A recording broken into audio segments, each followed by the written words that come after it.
আসসালামু আলাইকুম। আজকে আমরা নবম দশম শ্রেণীর সাধারণ গণিত অনুশীলনী 9.1 এর 3 নম্বর অঙ্ক এর সমাধান করব। চলো শুরু করা যাক। 3 নম্বর অঙ্কটিতে দেওয়া আছে 15 cot a সমান 8 হলে sin a O sec a এর মান বের করো। চলো আমরা সমাধান করে ফেলি অঙ্কটি। সমাধান দেওয়া আছে, আমরা প্রথমে যেটা দেওয়া আছে সেটা লিখে ফেলবো। তাহলে দেওয়া আছে 15 cot a সমান 8। তাহলে দেখো এখানে 15 cot a এর সাথে গুণ অবস্থায় আছে, যদি সমান চিহ্নের এপাশে নিয়ে আসি তাহলে ভাগ হয়ে যাবে।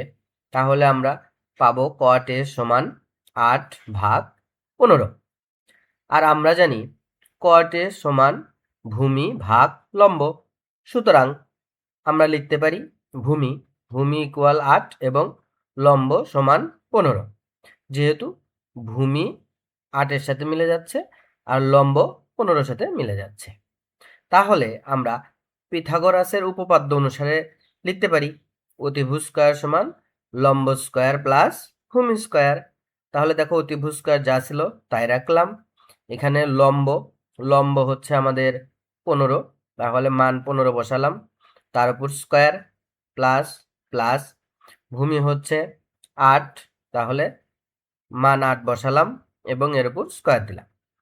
এরপরে বা অতিভুজ স্কয়ার যা ছিল তাই, 15 উপর স্কয়ার দিলে হয় 225 যোগ 8 এর উপর স্কয়ার দিলে 8 8 64।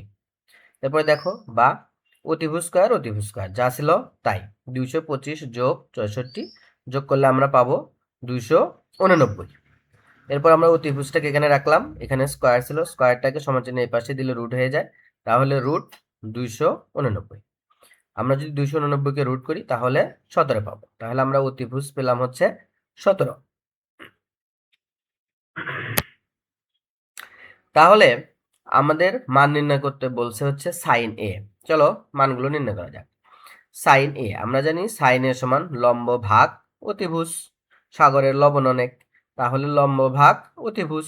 লম্ব আমরা জানি হচ্ছে 15, তাহলে লম্ব হচ্ছে 15 আর অতিভুজ আমরা বের করলাম 17, তাহলে 17।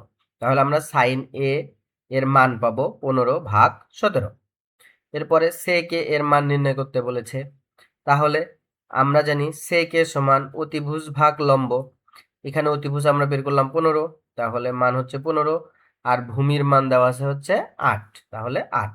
তাহলে আমরা সেক এ এর মান পাবো 17 ভাগ 8। ধন্যবাদ।